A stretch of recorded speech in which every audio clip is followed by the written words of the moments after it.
Hello, ladies and gentlemen, and welcome to the Coast to Coast Combat Hour. I'm your host, Matthew Hawkins, along with my co-host, Ed Carbajal, and on a weekly basis, we plan to bring you the biggest news and interviews in the world of combat sports. Ed, how you doing? I'm good, man. Let's see how Corey's doing. Yeah, everybody, we brought back Cory Turner.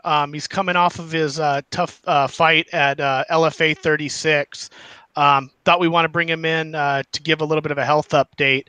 He suffered an injury in the fight, and thought it'd be best to bring him on and let him talk about it a little bit. Cory, how you doing, man? I've been better. I've been better in a little bit of pain right now. It's everything's healing, so it's a painful process. So I actually watched the fight again last night. I wanted to kind of see. I know we had an opportunity to kind of talk about it for a few moments, and it looked like fairly early in the fight you took a knee to the midsection, basically. And is that what led to the injury? That's what caused the injury. He hit me with that clean knee, and I tried to hit him with a double under throw, and I had no energy. I couldn't breathe, and then when we hit the ground, I was going to try to get to half guard, but I couldn't do all the things at once. I was out of breath, I was out of energy, and I was hurting pretty bad. So tell the listeners what exactly happened. What was the I know you had to be taken to the hospital last Saturday evening. What was the prognosis? What was the Uh, damage? I suffered a lacerated pancreas. It's basically towards the end of it, it ruptured, and it was expelling digestive enzymes and pancreatic fluid into my stomach. So it got real nasty. A lot of vomiting, a lot of pain. How you doing now? I mean, I know you said you're in a lot of pain, but what's the turnover to get healed from something like this? Well, now it's basically the laceration is starting to heal up. So now they're treating it like a severe case of pancreatitis, which is the inflammation of the pancreas, and it's just a painful process because it's one of those organs that does a lot of work. It's responsible for insulin and digestive enzymes. So every time you put something in your stomach, your pancreas is working, and then your it keeps your blood sugar level at optimum level. So it sucks. It's like stubbing your toe or breaking your foot. It's you have to walk on it every single day, but what are you going to do? Yeah, I mean, it looked like the pain hit you actually when you were going for that throw, from what I saw, because you looked completely shut down as soon as the fight went to the ground. Like, did you even? It didn't even seem like you even felt the blows that were hitting you. Just like you were just dealing with Oh that no, I pain. didn't feel anything after the knee. I just I hit the ground. I tried to keep him from passing, and I realized that I didn't have any energy or any breath. So I pretty much just I covered up and waited for the ref to jump in there. The fight aside, what was the experience like fighting for LFA? I've heard a lot of good stuff about them. We had talked about that previously talking to you. Was it a pretty class organization to work for? Or, Yeah, it was all good. Weigh-ins went smooth. The early weigh-ins went smooth. They took care of me and my family with the hotel room, and the promoter I've been working with about the insurance for the fight has been, he's checking up with me, making sure I'm doing all right. Yeah. All right, man. Well, we won't keep you too much, man. It looks like you're still dealing with it. So, Yeah. I appreciate you coming on. Thanks Thanks a for having lot. me, guys. absolutely, class act. Thanks for joining us again, Cory. Always, brother. Take it easy, guys. All right, have a good one. You just got to hit the little red hang up symbol to disconnect. There you go. All right, so yeah, tough, Yeah, man. tough to injury I tell you what, I give that guy credit for coming on when he's in pain like that. I mean, he didn't have to do that. I was just gonna read off the details that they put on social media. That was yeah. He when I messaged him to make sure that see how he was doing, and he wanted to come on and talk about it. I mean, I think it's something that the fans need to see, that when they see a fighter take a loss, that this is real world, and sometimes there's other stuff that they don't see that happens on camera. This happened. It really hit him, I think, about 24 hours after the fight, when it really kicked in and things became kind of serious. So yeah. Plus the other thing too is like you don't want to turn it into a lot of times guys interview for fight week to hype up an event and get people to watch and buy tickets and all that. But then after the interviews and everything happens, there's winners and there's losers, and one of the parties seem to kind of fade away while the winner gets pushed forward. So as he was nice enough to give us his time on fight week, so I just thought that an update was necessary. No, I completely agree. Like I said, real class act. Yeah, but speaking of class act like yourself, man, you were at the event as media. You and I talk about a lot about the of events because you go to events more than I do because you're living such nicer weather. But like you went to this as credentialed media, thanks to Cory helping you out with that too. But if you had your choice, do you prefer to go as credentialed media? Because a lot of people are make a big deal about credentials. Do you prefer to go as credentialed media? Or would you rather go as a fan like you've gone most of the time? Well, I mean, I like the fan experience. There's a lot to be said about just going and it kind of being a carefree day of just watching fights and hanging out. But because what I don't think a lot of fans realize is when you're credentialed media, it's work. If you go there to actually do a job and keep a live update or take a lot of photos or do your thing, it's a little bit of work, and it's definitely a different experience. But yeah, I mean, they were great. They gave me a nice table to work on, and it was pretty hands off. So that's the nice thing about it, just being able to go. And it really wasn't, this event in particular wasn't that much different. If anything, it was nice just to be able to walk around and talk to some other fighters and people in the world of MMA, and try to set up future interviews for the show, and just kind of be around it from the backside of the event. But yeah, I mean, I'm always gonna love being a fan. If it's nice to not have to pay for a ticket to watch the fights. And obviously I love both aspects of it. I'm really getting in the groove of doing the show and starting to cover more and more events, hopefully in the future. Yeah, I mean, a lot. I don't know if I mentioned this before, but I mean, because you and I actually met at an event.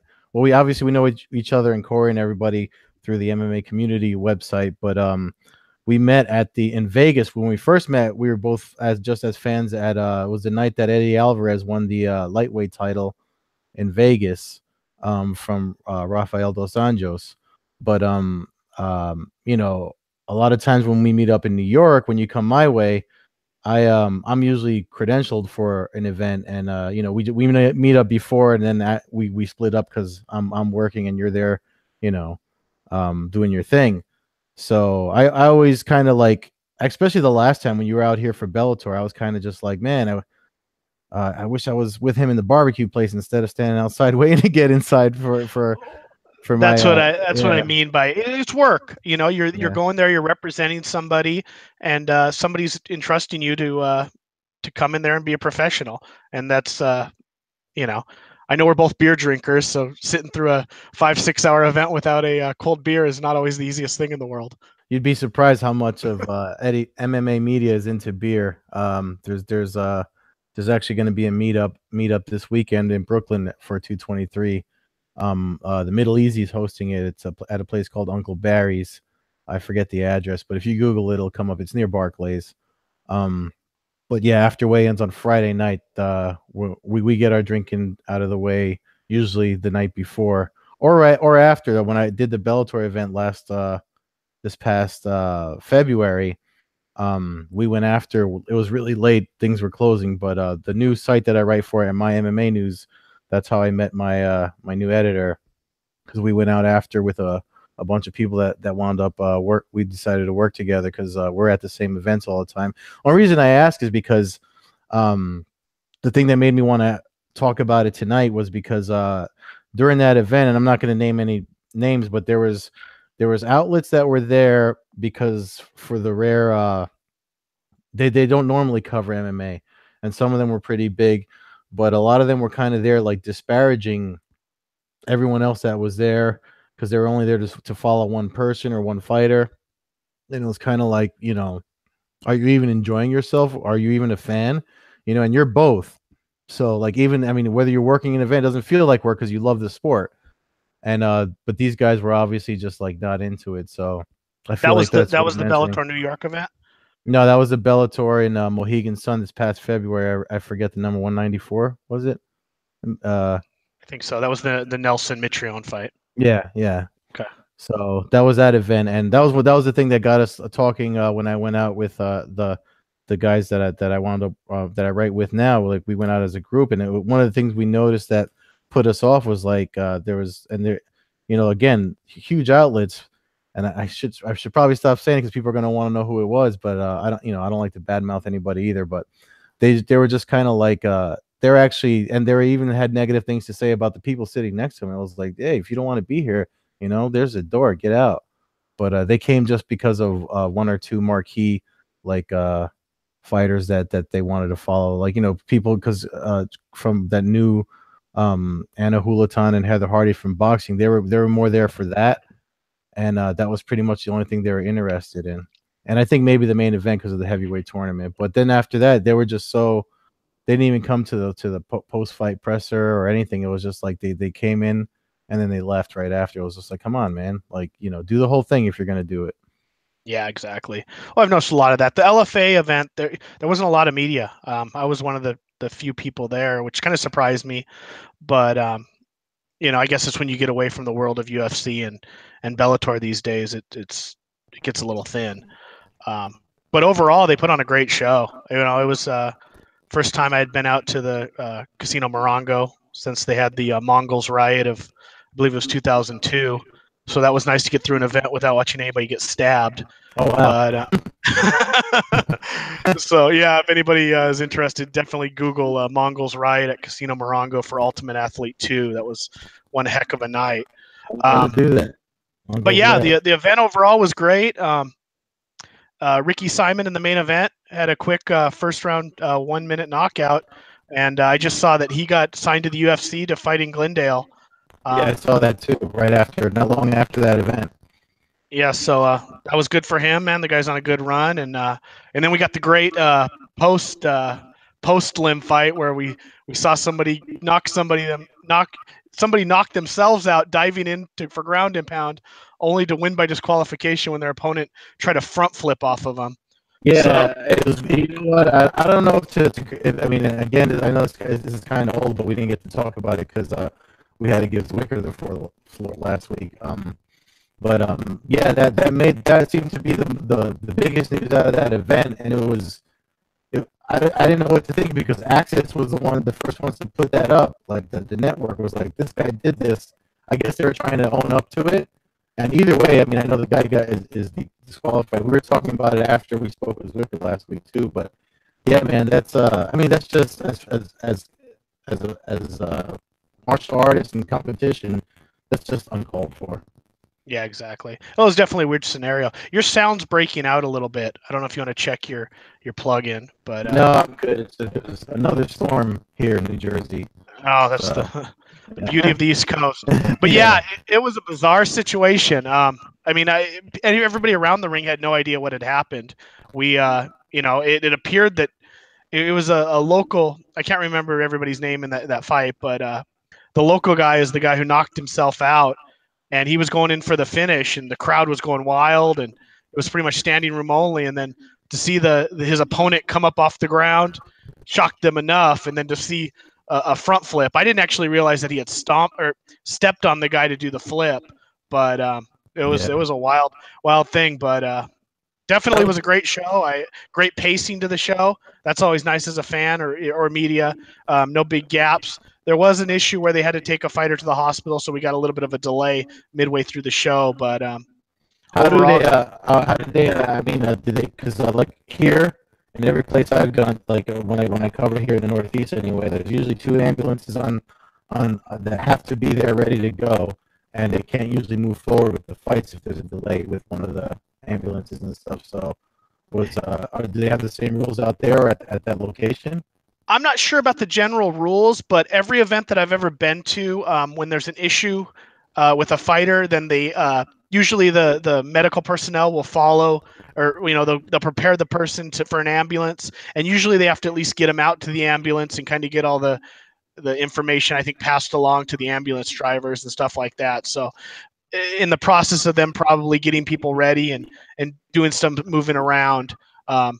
It seemed like an hour. It was probably a 30-minute delay. I never really actually checked. It was kind of just, that fight had a bunch of first round knockouts. So it actually wasn't the worst thing to get a couple minutes to catch our breath, everybody in the arena. But, hopefully that fighter was okay. I think I never heard an update, but do you ever find that, like, when you go, like, in the events where you've gone as credentialed media or as a fan, depending on where it's at, do you ever find that certain regions or certain locations, the commissions are overly careful when it comes to the safety and being prepared, or lax? Like, have you ever seen, like, what's the worst you've seen and what's the best you've seen? So I feel like since the ban got lifted here in New York on MMA, they're so concerned. I mean, obviously things have happened. There's documentation of stuff that's happened with boxing, that with MMA and the delay they had in lifting the ban, they're being as careful as they can. And some people see it as a good thing, some people as a bad thing.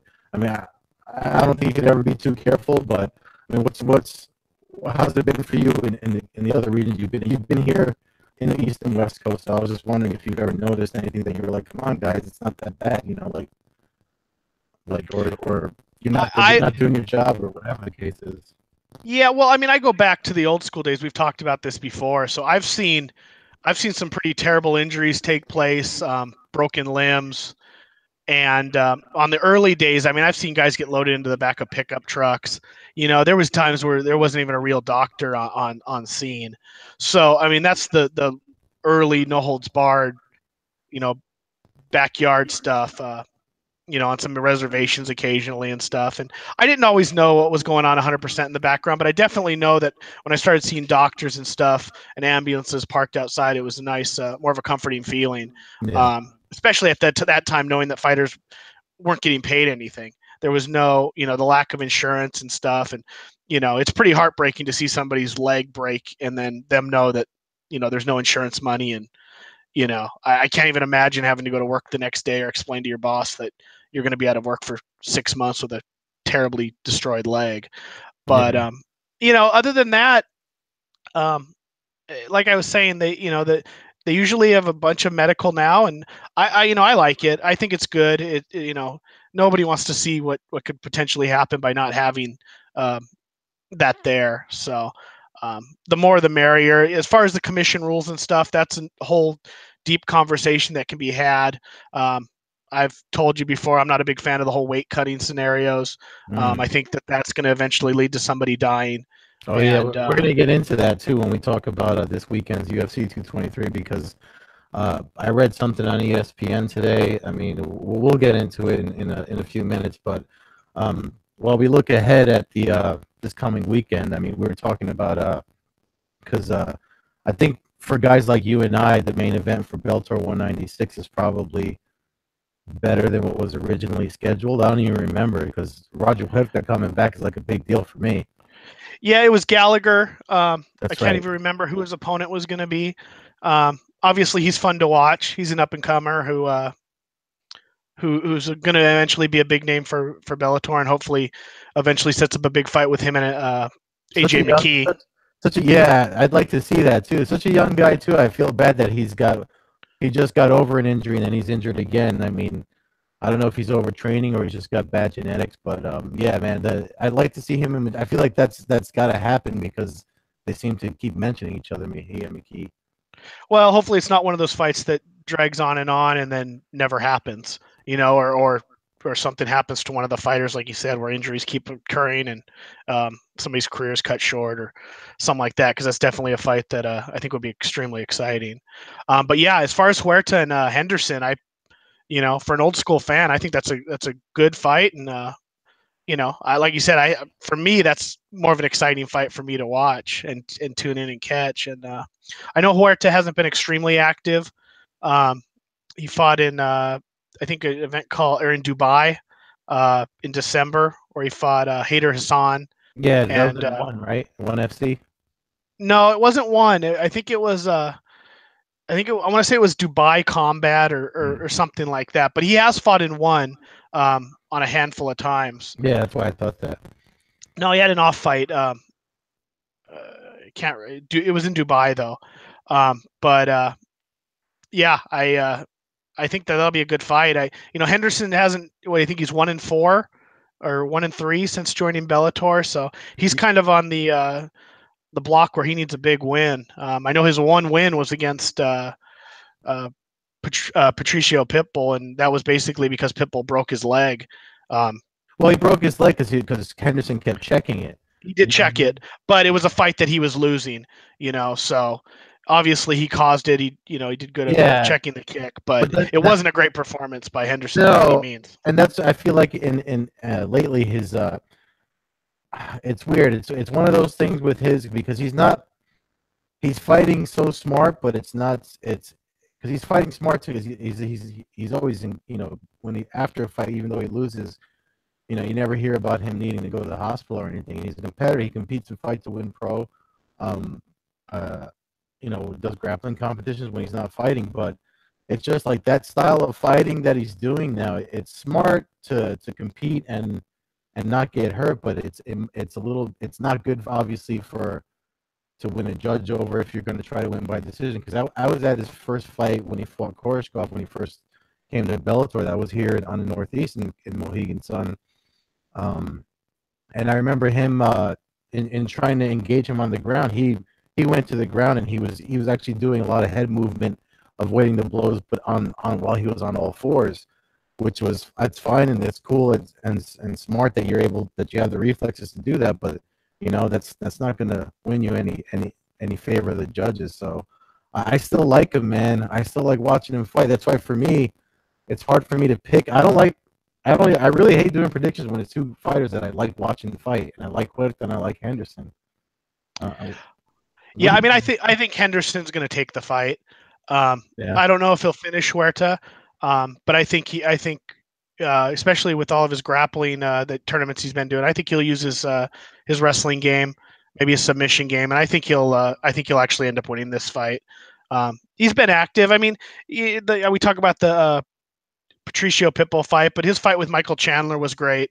A lot of people thought that could have went either way. So he's been fighting some pretty top level competition with Tricky Pitbull. That was another fairly close fight, not extremely an eventful fight, but fairly close. So I mean, things could have went his way. He got a lot of nods while he was fighting in the UFC.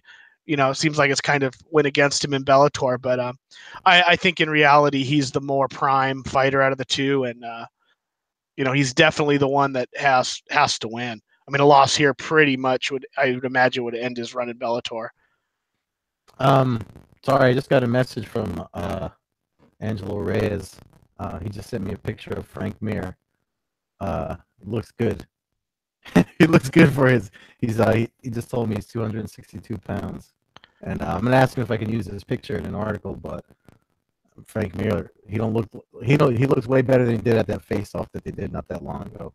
Interesting. Yeah, it's gonna be a wild fight. We talked about that a couple shows ago, but sorry, I got distracted by that. But yeah, man, I don't know, man. Like, it's hard for me. I have to do a lot of homework on their technique and experience and where their strengths and stuff are when I have to write a breakdown or something like that for two fighters like Henderson and Huerta, especially when I have to remove myself as the fan and just look at what they're bringing to the table. But that's a really tough one because they're both. I mean, Huerta's been away from Bellator, what they say in the press release, like 7 years or something like that. I think his last fight was against Eddie Alvarez.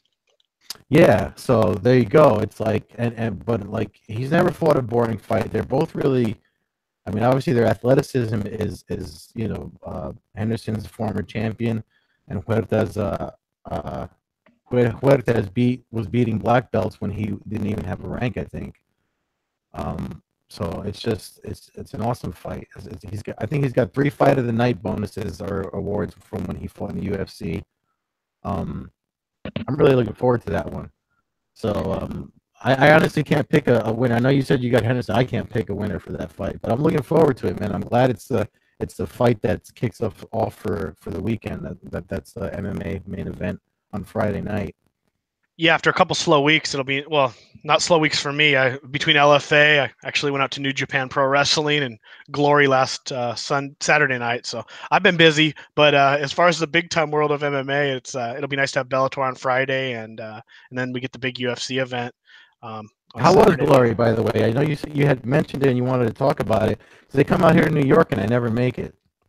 I love their shows. I bought tickets. I didn't go as a media, but for $45-50, I mean, I had great seats. There wasn't a bad seat in the house.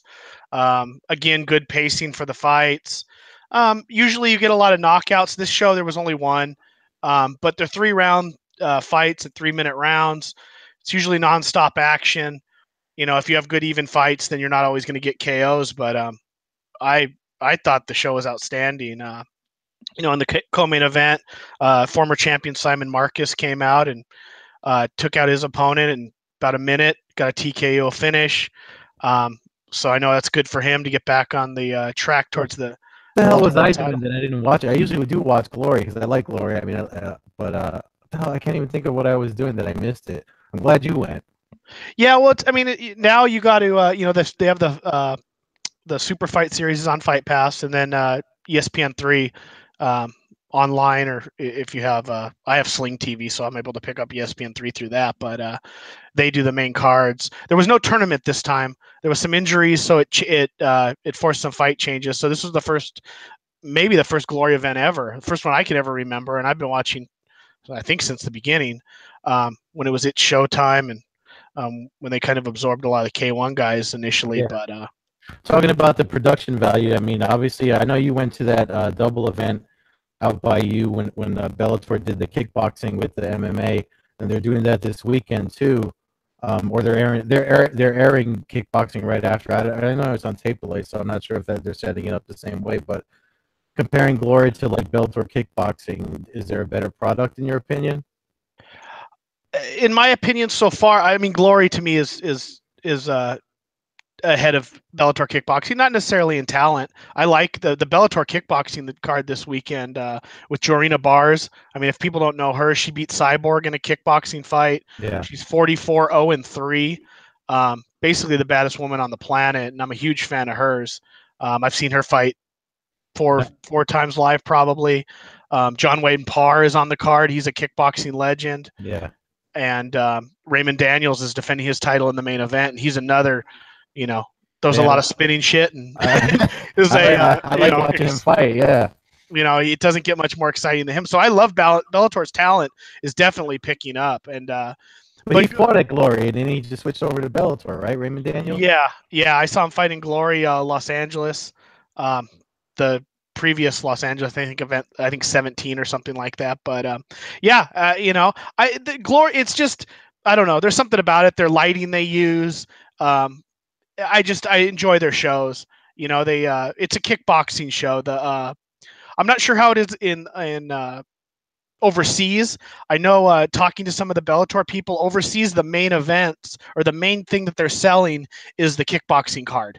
So they actually do the kickboxing card first overseas, and then they drop the cage down and then they do their MMA events. That's why you might notice the crowds are not exactly. A lot of times they're bigger for the kickboxing over the overseas events. Here in the U.S., they do the main MMA is the main draw, and then they pull the cage up and set up their kickboxing ring. But yeah, I mean, I don't know. I enjoy both of them. It's a change of pace. I also went to the Dynamite Bellator 142 where they actually rotated fights and they had a ring and a cage set up. I'm wondering if they're ever going to do another Dynamite event. I liked them. I feel like you guys like you and me liked them, but as far as like the numbers that were reported and viewership and stuff, it doesn't seem like general people liked it. But I would love to see another Dynamite event, especially when they did that tournament. I thought that was amazing. Well, I think doing the Bellator kickboxing will help gain fans. Doing it early on, I don't think a lot of the MMA fans who were tuning in for Bellator, I don't think they were familiar with a lot of the kickboxers. You know, in that one, I mean, they even had that was Paul Daly and Fernando Gonzalez, two MMA guys. Daly does a lot of kickboxing or has done a lot of kickboxing, but they fought in the under the kickboxing banner. But I think them doing their own thing now, they get some fans tuning in, and you kind of showcase those fighters, and then you can kind of do a combined show if you get some bigger names that you've built up. Especially they have that design of the convertible or transforming cage to ring and vice versa. I just feel like now they're better prepared for a Dynamite event, but I don't know if people are ready for it. And where they would put an event on like that. Again, I mean, the hardcores exist everywhere, the people that would love to see it, but they'd have to play their cards right. Like they definitely did do it too early. I feel like if they did it now, they'd have better numbers than those first two Dynamite events. I don't think they could do it like they with the interchangeable ring though and cage. The first Dynamite event, they had a ring and a cage inside the arena. I think, you know, as a fan, that's kind of, it was fun to see and look at the setup. It was kind of a bizarre whole thing to look at, but for watching the fights and buying tickets and going to it, it wasn't the most ideal situation because you had a ring basically split up. You know, there was actually some seats where if you were sitting on the floor, you couldn't actually view the cage or the ring depending on what side you were on. So it wasn't ideal for viewing. For TV and to be able to rotate fights, it's pretty much what you would have to have. The exchanging of the cage to the ring, I don't know the exact time, but I think it's something like 40 minutes for them to pull up the cage walls and then set up the ropes and everything. So it's not something that they could just constantly be changing halfway through a show. Yeah. You know, I suppose if you did a giant super card and you wanted to kind of do the Japanese style of having a couple intermissions, you could do it. You know, if Bellator ever did a gigantic New Year's Eve. We couldn't do that. We're not patient enough. I mean, especially here in my area, we have zero patience. But I mean, I think that the mixing of the two is something that I enjoy it, but I'm hardcore. I know you are, but I think building up the fan or the fights and getting fighters that people recognize will go a lot towards the welcoming back of that, and you get some crossover fights. I mean, you know, if you were to get a Benson Henderson or somebody like that fighting in a kickboxing match, I mean, that's what kind of got K1 and Pride and all that stuff kind of mixed together. I mean, a lot of it were mismatches when you get Don Fry or something in a boxing match, you know, but it also garnered some attention. So, I mean, I think they got something going with both of them. I hope they get viewers, and I hope it keeps going. Yeah, me too, man. I mean, I don't mind the doubleheader events like they're doing, this weekend, but I've actually been wondering about a Dynamite event, you know, by myself recently. I feel like we're due for another one, but anyway, all right, man. I guess we should talk about what everybody else is talking about. I mean, we got to look at the UFC already in Brooklyn today. I don't know if you saw that online. It looked like Artem Lobov and Khabib got into in the hotel lobby at the Fighter Hotel like an hour or two ago. Did you see that or hear about it yet? No, I didn't see that at all yet. I haven't had a chance to check the news in the last hour or so. Yeah, that's literally like, I guess you're still on your way home. I was actually looking at that video. Somebody's a cell phone video. I don't know what it was about. MMA NYTT, whatever it is, the outlet that Jim Edwards writes for. He's the one that posted it. So it was obviously, I don't know if Artem Lobov was stepping to Khabib over all the stuff with Conor or whatever the case is, but obviously it was in a hotel lobby. They broke him up. And so people are ready. It looks like people are ready to fight. At least Khabib looks ready to fight. He looks kind of big. I know they're all still cutting weight. I didn't know how bad Cory was doing because I would have asked him about the weight cut. But so the thing I was gonna, I don't know if you read that article that I posted. They did a Q&A with the nutritionist for Max Holloway, and he was saying that that this is going to be the second biggest and toughest weight cut he's ever had to coach someone through. So they wouldn't mention numbers, but it seems like with 6 days notice, Max has got a lot of weight to cut, and I feel like that's a big factor in how people are all excited that it's Holloway another champion facing Khabib for a new title, but I just feel like they're just setting him up to lose. Well, I mean, I don't think he's going to win, even if he had 17 years to prepare for this fight. But yeah, I mean, the guy's got guts. I mean, he's everything that this sport was built on. I mean, he's one of those guys that probably would sign up for a no holds barred 16-man tournament, this weekend as well. So, I mean, I had nothing but mad respect for Max. I just think Khabib's on another level. As far as Artem getting in his face or whatever, that kind of garbage, I'm not down with that stuff. The guy's on fight week. He's trying to be professional. I mean, I don't know the situation. Maybe he was the one out of line, but Lobov has no business getting in Khabib's face. I mean, that's just, I mean, he's just, I don't know. He's on the card. He's on the prelims on the Fight Pass. He's fighting Alex Caceres. So that's why he's in Brooklyn. But it's just like, come on, dude. I know that's your boy or whatever. I mean, O'Connor's your boy, and both Khabib and Ferguson have been trying to shut down the Connor talk because they're the active fighters and they're the ones. I mean, Dana White said, as soon as the first punch is thrown, this fight is for the title, even though he won't officially strip him. I mean, I don't even know how have we even talked about that? I don't know. Like, no, Connor shouldn't have the belt though. I've said it should have been stripped before he fought Mayweather. There should have never been an interim title. Ferguson should have been the champ, and if anything, this should be for the interim title for Ferguson's belt. But I have no problem with everybody getting stripped and establishing a real champion again. I don't have nothing against Connor. I don't think he's necessarily going to come back. They keep saying he's going to come back. If I had $100 million in the bank, I wouldn't be fighting Khabib.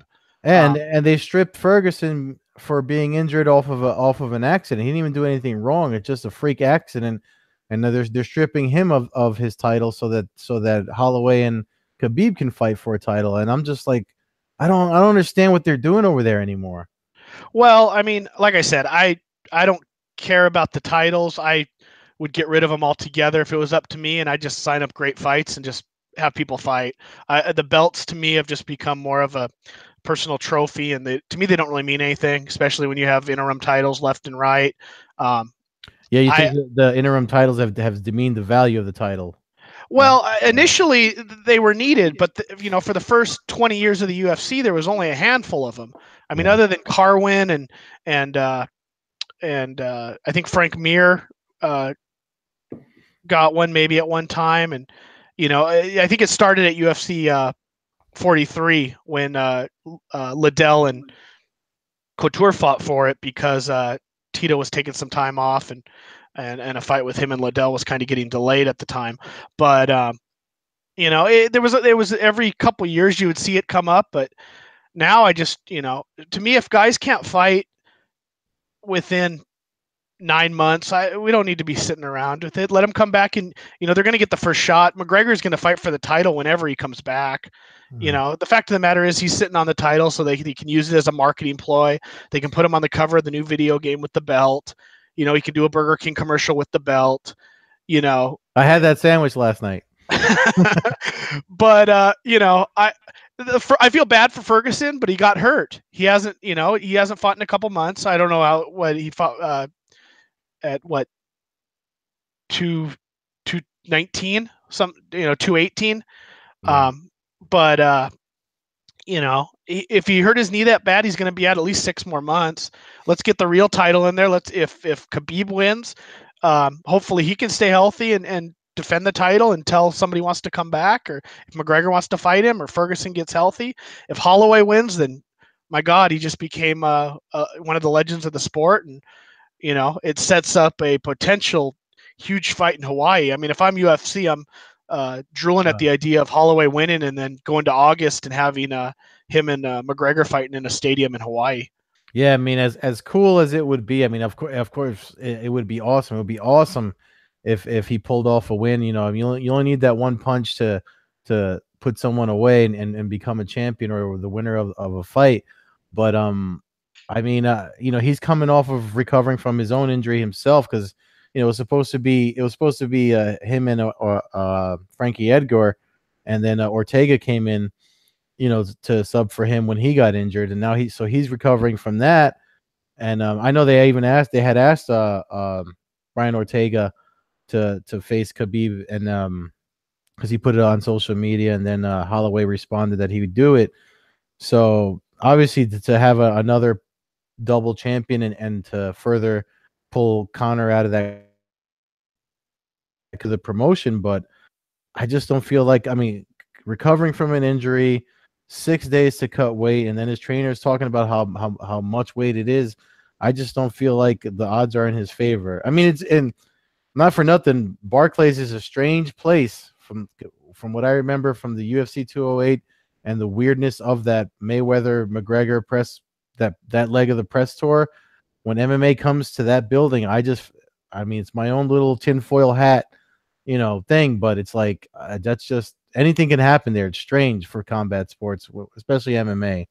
So yeah, but I mean that's just the sport. I've seen so many. I bought tickets for so many canceled fights. It's ridiculous. The first of UFC I ever went to was supposed to be Tito and Vitor, and it ended up being Tito and Vladimir Matyashenko. This third event was supposed to be Tito and Vitor, ended up being Couture and Barnett. Last year, didn't you write about the Curse of the Hawk? I don't know if I wrote about it or not. But like I said, I mean, I still sit and look at eight ticket stubs for Affliction Trilogy, which was going to be Fedor Barnett. I've paid for more canceled fights than most people have been to events, and that's my biggest beef with the UFC. And I don't like to really get too bad-mouthy about any of these organizations because I realize it's business and stuff, but I can't understand for the life of me why they don't have anybody ready. Paying somebody to be ready to fight. It happens every show. Dana White will come on and say that he had a backup ready. Nobody believes that. I mean, it goes back to Chad Mendez filling in for Aldo at 189 against McGregor. Yeah, there's the whole talk about the whole thing is if Aldo's going to be able to make the fight. Aldo had already missed a fight. Every third fight he was missing. And sure enough, we get 2 weeks out from the fight and he gets injured and there's nobody there. So they have to bring in a guy who's on vacation in Mexico, I think. They get in this is the same situation here. Yeah. We have two, between this fight had already been canceled 3 times. Four, according to Dana White in his ESPN interview. Well, was this the 4th or was this the 5th? I mean, I lost count. I know I had tickets. I had tickets for 209 when they were supposed to fight, and the day of the weigh-ins, Khabib misses weight and or gets taken to the hospital. I don't even know if he weighed in or not. But I can't understand with all the money involved why you're not. I mean, I know Eddie Alvarez today said that he was too heavy to be able to fill in, and that's why he had to turn it down. And I get he's an older fighter, but I can't see why you don't slip a guy 100, 50,000, 100,000 just to be fight ready. I mean, you don't have to go through a full camp. I'm not expecting anybody to step in last minute who's been training for 8 weeks. But my God, be within 15 pounds of weight to be able to make weight on a week's notice. I mean, I feel like that's kind of hard to plan, though. I mean, because like you said, to be fight ready. I mean, like Eddie Alvarez when he's off is 190 and he fights at 155. I mean, to even stay close to that, you don't want to put anybody through a partial weight cut, that for a fight that may or may not happen. I mean, because ideally you want these fights to happen. You know what I mean? Yeah, but if you're paying, I don't know what Eddie Alvarez makes good money, so maybe he's a bad example. My thing is I would have put Justin Gaethje and Dustin Poirier on this card. They fight the weekend after. I would have had those guys on this card, and both of those guys are already training for a fight. And honestly, both of them, I know Gaethje's coming off a tough loss to Alvarez, but he's a great stylistic matchup for Khabib. He's got good wrestling and good striking. So that, and Poirier, he nobody would argue if he got the title shot. Well, that's the thing though about that side of the business side of it, the promoter side. There is no, I don't think there is a solid fix when it comes to no matter how big your roster is, because it's just like you're depending on other people and trying to. No one can predict that nothing bad will happen. You know what I mean? I mean, I'm not. But it happens in this sport more than anything. It would be like a team not having a backup quarterback and having Tom Brady who breaks his leg every 3 weeks. Was there a full moon on Sunday?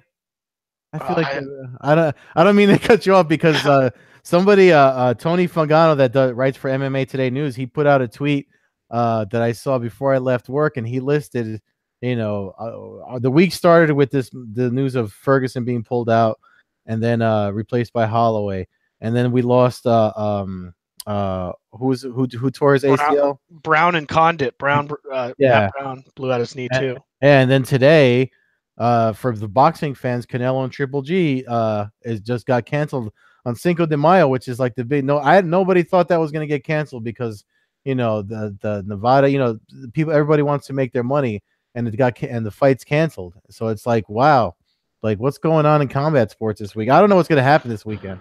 Well, I mean, it's gotten ridiculous in MMA. I just, it's hard to be a fan. I mean, it's hard. It would be hard to be a new fan of the sport and get into it. I mean, the last couple of years just seem to have been brutal. And I don't know. I mean, the backup thing, But you had a rough year yourself. What was it? Because it was the Amanda Nunes, and then a month before that was Fedor Mitrione the first time. Oh yeah, Fedor Mitrione, Amanda Nunes, Shevchenko, Khabib Ferguson. Wow. I mean, it goes on and on. Like I said, there's been more, canceled fights than I even like to remember. But I don't know. I would like to see at least trying a backup fighter. I don't know if Eddie Alvarez. Would Eddie Alvarez have taken $100,000 to train for a fight camp, not knowing it's only 25% chance? Yeah, I don't know. I mean, it's definitely a puzzle they need to figure out, or maybe maybe like not for nothing, maybe Scott Coker's got the right idea. You don't have to have an event every goddamn weekend. That way, you'll have a bunch of guys, ready to go. You know what I mean? I get back to it. I think on every card there should be a backup fight. You should almost have a number one contender fight on every card where you have a championship fight. You have a couple guys that are on the card training for a fight. There's got to be a way to get around this. I mean, eventually it's just going to consume the sport if we get to a point where every other event, the main event's getting canceled. And it seems like we've gotten really close to that. Yeah. I mean, it was funny because I don't know if it was with you or it might have been. Actually, I know I was talking with Nolan King, the breaking news guy over at MMA Today News, when we were at Bellator in February. We were talking about, like the ticket prices for 223 are surprisingly affordable. And I said to him, I was like, yeah, that's probably because in case they got to issue refunds, you know what I mean? They don't have to pump that money back like that. And look what happens this week. And I feel like the other thing too is like you have one of the biggest upsets from UFC 217, the rematch, Rose Namajunas versus Joanna. Joanna, former champion. Yeah, so it's like I mean, I feel like all this is being overshadowed. I mean, when they did the media call last week, Ferguson and Khabib never. I mean, they hardly, and no one else hardly got to speak, and now Ferguson is out, and these ladies are fighting again for the title. Could be another great fight. It could be an upset. I honestly, I had Joanna winning the first time, and I was shocked. I think New York exploded when that happened. Girls were crying. There's a lot of Polish people in New York in that area, so like people were leaving the place crying and stuff. And I'm like, wow, man. So that's a really big fight that I feel like is being overshadowed by what might happen after weigh-ins on Friday. So I don't know. Who do you have in that, Rose versus Joanna? Well, I'm like you in the first fight. I thought Joanna would outclass her. I don't know. I'm going to go with Joanna again. I always felt like she was kind of a step above all the other women in that division. Me too. And I don't believe in flukes in MMA. I believe everybody trains for a fight, and if you throw a punch and you land it, you win the fight. To me, there's no flukes in MMA. Take away a guy blowing out his hamstring, 30 seconds into a fight or something. But I don't believe in the fluke, so I give all credit to Rose. But I think we'll be seeing this trilogy sometime in the next 2 years for the third fight between the two of them. You know what I think? I mean, only because they've been replaying a lot of their old fights on MSG Network and on Fox Sports 1. So I watched the one of the Gadella Joanna fights, and one thing I started noticing that I think obviously Rose put in her playbook for their fight at 217 was that Joanna's most dangerous in the championship rounds, like 3, 4, and 5. She seems to get faster and a higher pace and more output. and Rose never gave her a chance to get there. You know, she took it to her early, which I think was I think that's why she won, and I wouldn't be surprised if that's the same game plan on Saturday. So I can't even pick a winner. I'm not going to try to pick a winner. I mean, I tend to want to side with you just because I had Joanna the first time. Maybe she learned from that mistake, but we'll see. I mean, I haven't really watched any trading footage or anything because you're not going to see anything there. For fight night is when the truth comes out, no matter what you see, beforehand. But I don't know. I don't know. I definitely think it's going to be it might be a longer fight, but I don't know. I don't know if a finish will come. Yeah, I think it'll go longer. I don't think Rose has ever gone beyond 3 rounds. So, that could be interesting if she gets into the championship rounds there. But I don't know. Joanna just seems so competitive. I can't believe that she's not making some tweaks to her game. Come out a little more defensive. I think she probably underestimated Rose in their first fight. I know a lot of fans did. Yeah, I know I did. And I'm a huge fan of her. I'm actually rooting for her to win the fight. But I could see Joanna using her technical boxing to be able to kind of keep a little more distance and a little more defensive to be able to stretch the fight out. And like you say, maybe frustrate Rose in the later rounds. Yeah.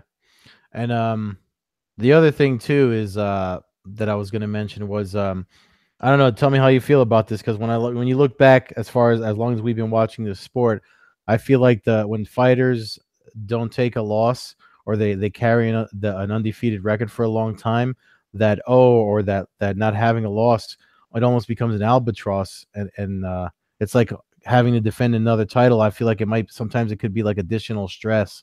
I mean, it'd be nice to get a fighter's perspective that's got a good string of wins.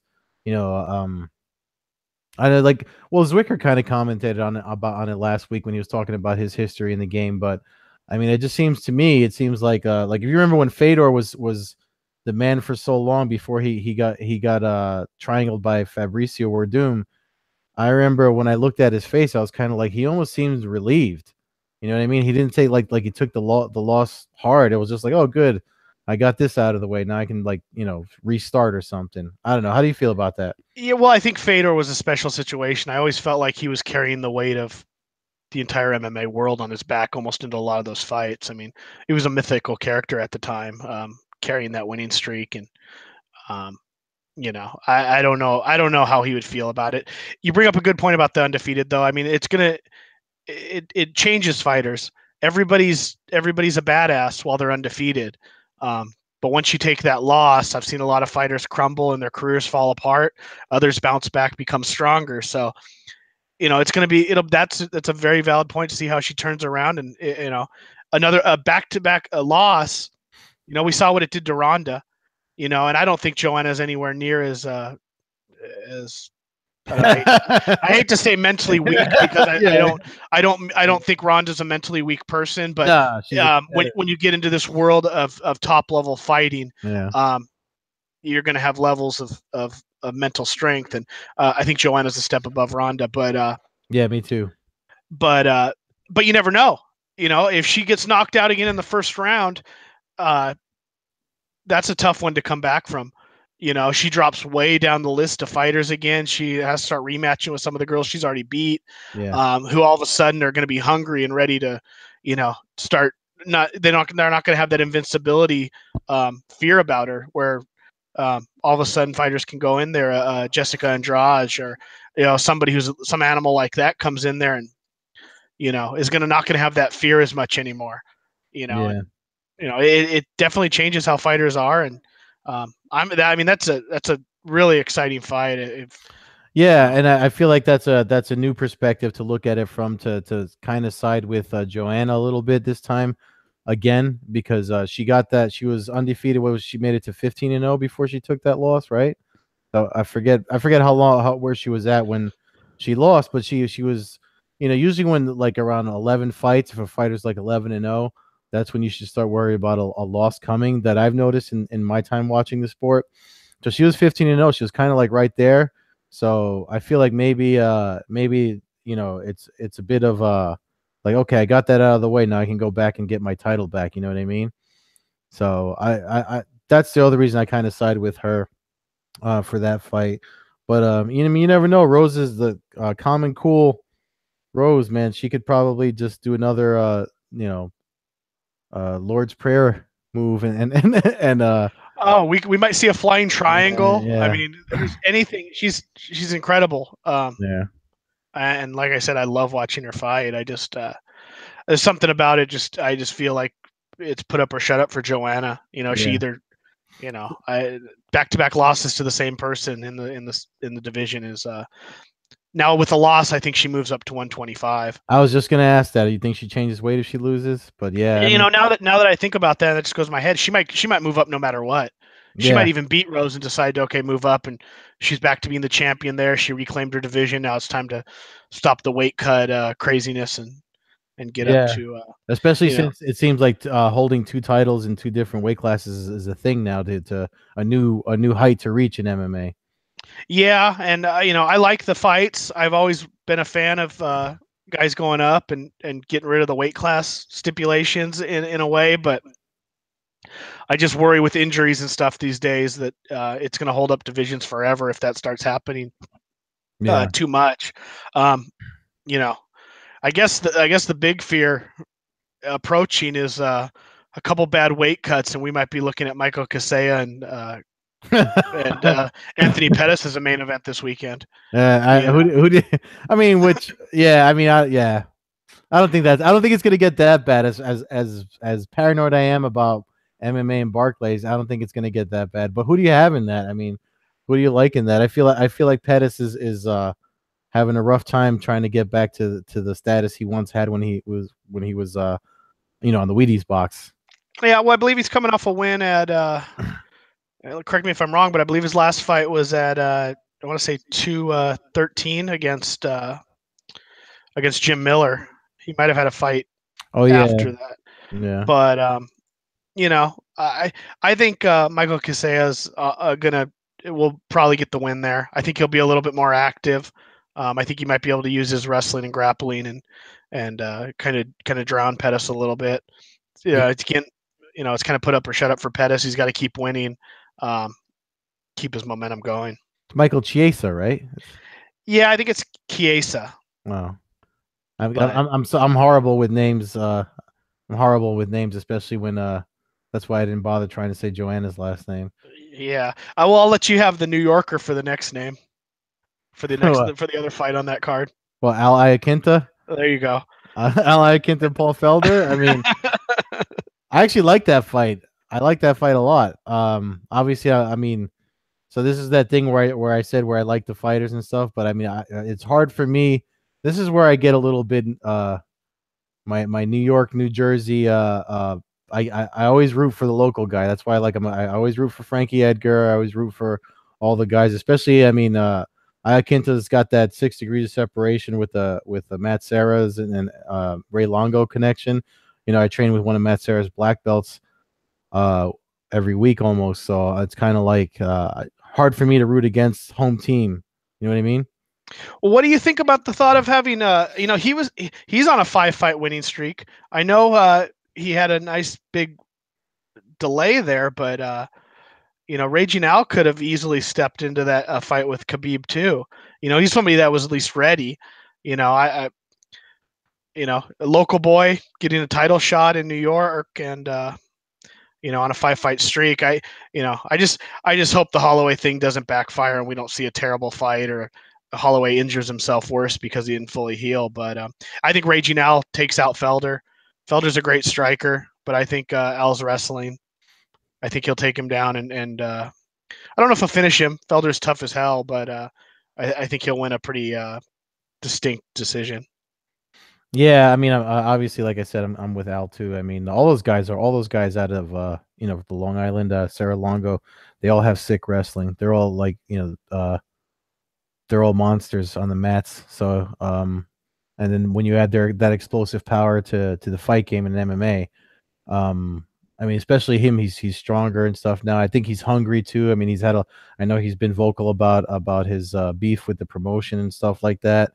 But like as far as treatment, but I mean, for people around here, if the chance to fight, at home in New York, I think it's just something takes over. And there's people knocking it. Like I know Michael Chandler didn't like fighting here. I know he lost, but I mean I understand the complaints with the taxes and stuff that they got to pay and all that. But it's just there's something. If you're a fight fan in this area, there's something magical about fighting in these arenas that you walk past and hear about all the time for every other event. So I think it's. I mean, I don't see him losing. Hopefully, there's no crazy judging like there was in 208. But it's MMA. There's going to be crazy judging. yeah. Hopefully Adelaide Bird's not doing six of the fights this weekend, but Yeah. we're it's MMA where we follow a sport where anything can happen these days, and it always Seriously, seems man. to happen. Yeah, I mean, I don't want to tell you. I mean, considering the news that happened, I know YouTube had a active shooter thing today, but my buddy, my buddy that's out there in Brooklyn where I do most of my drinking, um, he was just like, he's as paranoid as we blame so many things on UFC 208 that happened bad in our lives, that just had nothing to do with MMA because that was such a horrible card. That was the 208 was where they were supposed to crown the featherweight champion. The last time the UFC was in Barclays was the whole Jermaine Durandamy and Holly Holm thing, and that fight had weird judging. I mean, that obviously that whole situation stretched out, for months because of her, avoiding Cyborg and then having it stripped and Cyborg having to fight for the belt. We're just hoping that that me and my buddy were saying we just hope that there's not a long aftermath of bad news coming out of this one. Dana White even said it wasn't one of their better events. So, um, Yeah, I mean, I just always feel sorry for the fans that buy tickets. I know you said you purchased one for this weekend. I mean, I'm spoiled. I go to a ton of events and yeah, I've seen a ton, but I feel sorry for the person that gets a chance to finally go watch a fight and see stuff get canceled. That's why it's props to Max for stepping up to fight this animal Khabib. yeah. I mean, that's the other thing that my concern is too. Like, what if he fights and he wins, and but he still gets hurt so bad, like he re-injures himself? It's just like you said, props for sure, but it's like I don't know. I mean, I feel like they should have gone with like somebody was saying too, like Brian Ortega definitely has a better frame to fight at the heavier weight, and I don't know. I just feel like I know they're trying to push Max, but he's coming off an injury. I just don't feel like that was the move. You know what I mean? It's Well, cool, I'm but I don't feel guessing like the injury wasn't as bad as, I mean, I'm sure it was a bad injury. It forced him out of his fight with Frankie, and he's not one to dodge fights. But I just, I mean, obviously he got doctor clearance, and I just hope he's able to go in there and put on a show. I mean, God, if he were to pull off the win, like I said, it would be incredible.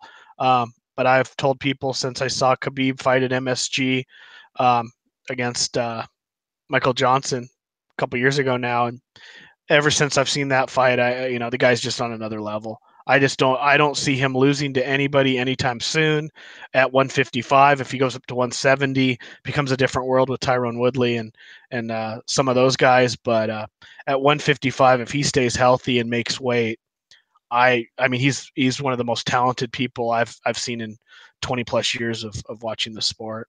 yeah, man, he's definitely a beast. I mean, at 26-0, I mean that's almost unheard of these days. So it's just like it's just like, and then watching him fight, like when he fought when did he fight when that fight against Michael Johnson, that was I That mean was 205, and that then was he fought. 205, and that was a beating. I mean, that was violent. Yeah, and then Yeah, he manhandled Barboza yeah, this last December at 219. So yeah, yeah, I mean I think he wins. I hope Max puts up a great fight. Mad props to him for taking the fight, but I look forward to Khabib calling Connor a chicken after the fight and yeah. Did you see? They both kind of went at Ferguson kind of went at Connor and Nate today. Did you see his response to their? Because Nate Diaz Nate Diaz had commented on how these guys can't even make it to war, and then Connor made that comment about these guys pull out more than I do during sex or yeah, I saw that. yeah. I like I said, I like watching McGregor fight. I'm not a huge fan of his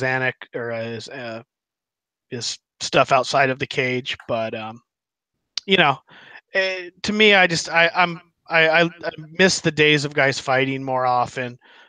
So Khabib, this will be his third fight in like 12 months. I think it actually might be his fourth fight in 12 months. So, he's come back from his injury and has been active so far.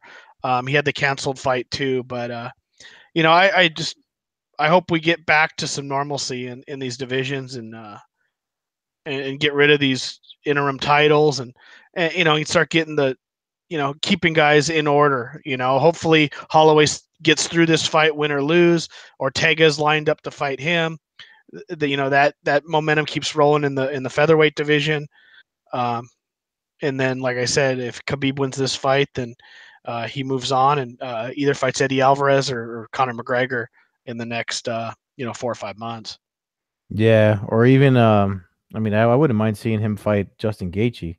Well, that's like I said, that's a great stylistic matchup. Yeah. Gaethje's gonna have his hands full with Poirier on the 14th. Yeah. So yeah, that's a good fight too. I'm looking forward to that one. But all right, man. I mean, I think we got everything to look forward to. So for this weekend, I don't know if there's anything that I left out. I'm looking at my notes. No, I think that's it, man. I mean, I think we should say thanks again for Cory Turner coming back and giving us an update and letting us know the downside of competition.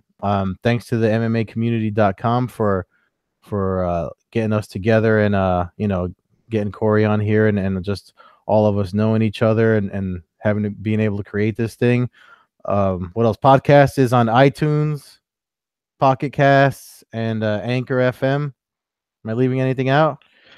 Twitter at Combat Hour. Myself at MMA Hawk 21.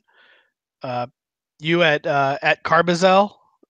And also a shout out to the Legends of the Cage, legendsofthecage.com, and at True HOF on Twitter. No, great talking to you again, and I look forward to going over the results and seeing how good we were on our guesses for predicting these fights and our next guest. All right, man. Cool. Always good talking to you, man. Send me some sun this way. All right. Good luck with that. All right. Thanks. All right. Have a good one. You too.